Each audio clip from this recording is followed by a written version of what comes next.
The movement of the pendulum is profoundly significant. It illustrates a fundamental law of mechanical nature that is affecting us right now, but we are unaware of it.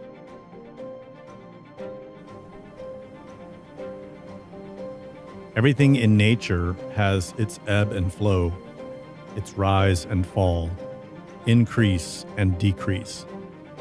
Everything moves back and forth according to this law. Everything oscillates, is subject to the fluctuations of time, and is evolving or devolving. The movement of the pendulum raises and ruins empires, causing the ascent of powerful civilizations, and later bringing about their destruction. Everything in mechanical nature rises and falls. Leaders, countries, political systems, religions, entire planets, entire galaxies come and go with the pendulum. The pendulum drives our mind to the extremes of duality. Good versus evil, yes versus no, black versus white, conservative versus liberal, capitalism versus communism, religious people versus atheists. Meanwhile, in essence, both sides are the same, people's opinions.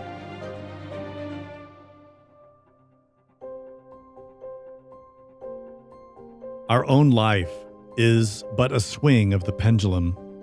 We are born, experience life briefly, and then we die. What we do not remember is that death is but a door back into birth, another swing of the pendulum.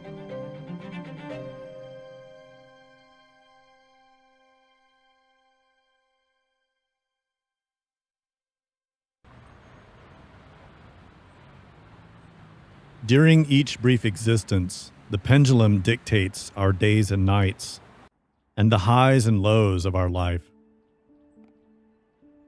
We swing between successes and failures, between happiness and despair. Even in this moment, our mind is swinging from one extreme to another, accepting or rejecting, approving or disapproving, liking or disliking. At one extreme of the pendulum is pleasure. At the other is pain.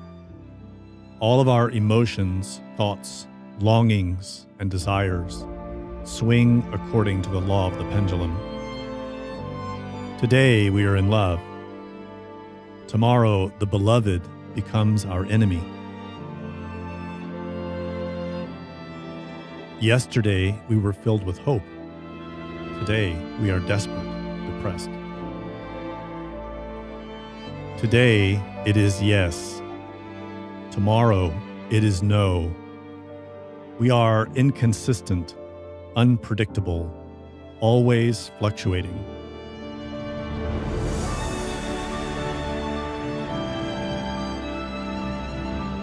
The law of the pendulum is 100% mechanical. It relates to machines.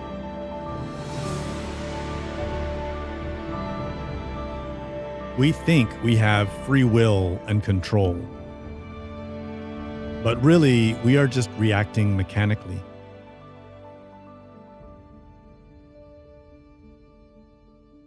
A little discomfort or annoyance causes us to become enraged, and then we storm around, spreading our anger to everyone.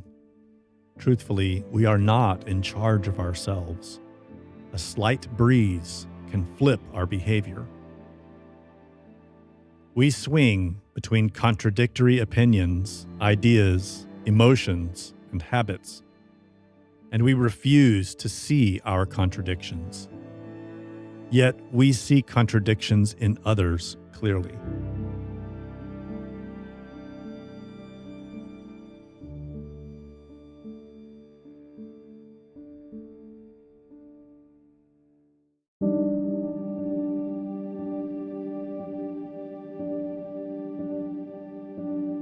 Because of the pendulum, we are easy to manipulate.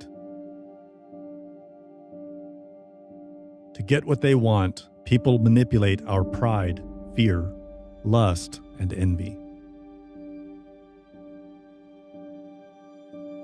If making us happy gets them what they want, they praise us.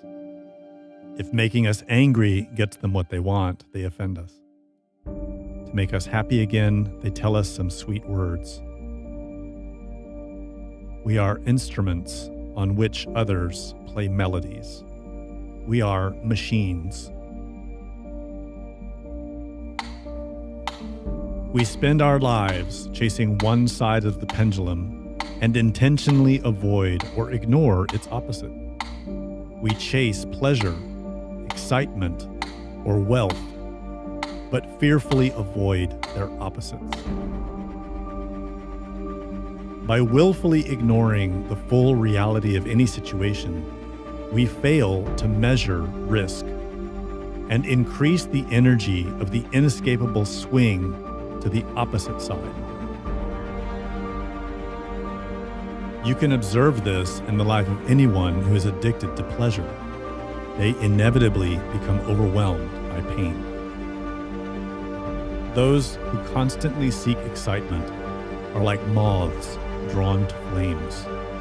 Never satisfied, they are soon destroyed.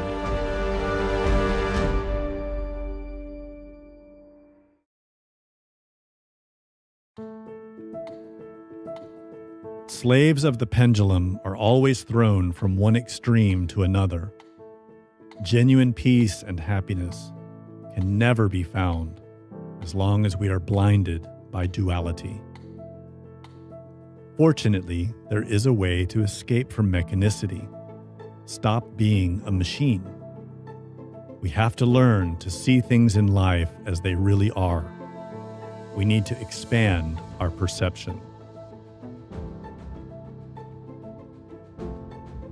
Any surface indicates the existence of an opposite surface. We make the mistake of becoming identified with happiness when positive events happen, and becoming identified with sadness when negative events happen. Because we fail to see these are two faces of the same thing. Everything in mechanical life is swinging on the pendulum. If in this moment there is pain, that means that happiness is coming next. If in the moment of pain, we become aware of the law of the pendulum, we would not be identified. We would be prepared. Thus, when happiness arrives, we will not be surprised or identified. If we want to see the two faces of everything, it is necessary to live not swinging on the pendulum, but within a circle. Imagine a circle around you. Around that circle pass all of the opposite pairs. Around that circle, we can see a very interesting parade. After great happiness comes great sadness. After great pleasure comes great pain. There are moments when everybody laughs. When one sees that, one can be sure that suffering is coming. That is certain because everything is dual in life. After the laugh comes its antithesis, pain and crying. Everything has two faces, positive and negative. Everything in mechanical life is dual. When one becomes accustomed to see everything, every circumstance, in an integral way with its two faces, one avoids many disillusions, frustrations, and deceptions.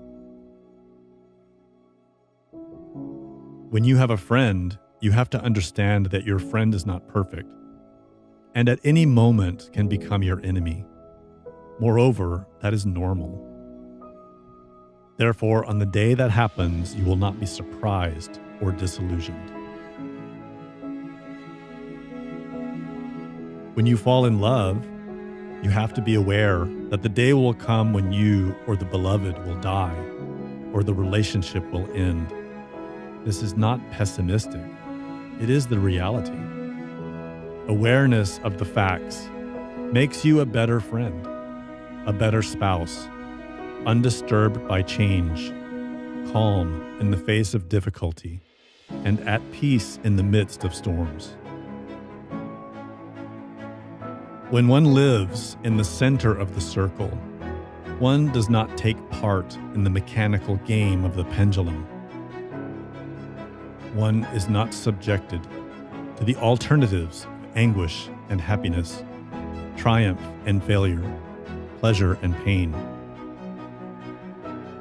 One becomes centered, equal in all circumstances, reliable, steadfast.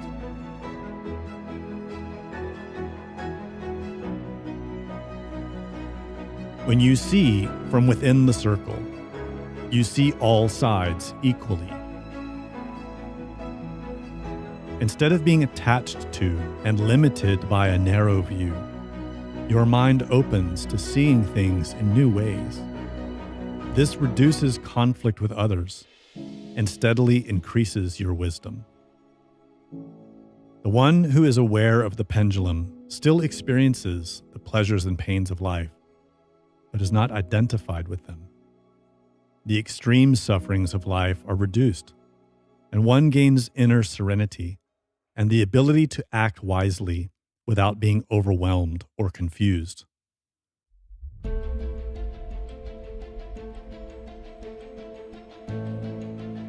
Usually, we are unaware of the pendulum. This means the two extremes, positive and negative, swing in an atmosphere of ignorance. When we are aware, the two extremes become balanced by a third force. This is the famous Tao, the middle path, the lever or point of balance that the wise use to move the universe. Learn to see the two faces of everything, positive and negative, and to not become identified with either, because both are illusory. This awareness is the third force, and it equilibrates the opposites. That is how you balance your mind and rise above the shallow fluctuations of mechanical life, unattached, aware, and ready to act without being confined by limited views. Everything passes in life. Nothing in mechanical nature is permanent. That which lasts, that which is eternal, cannot be found as long as we are identified with duality. What interests us is beyond mechanical nature and physical appearances. Reality, the truth. Reality is not found in the fluctuations of ideas and beliefs, thoughts and emotions, or physical sensations that come and go. Reality can only be discovered by consciousness that is liberated from all conditioning, including the law of the pendulum.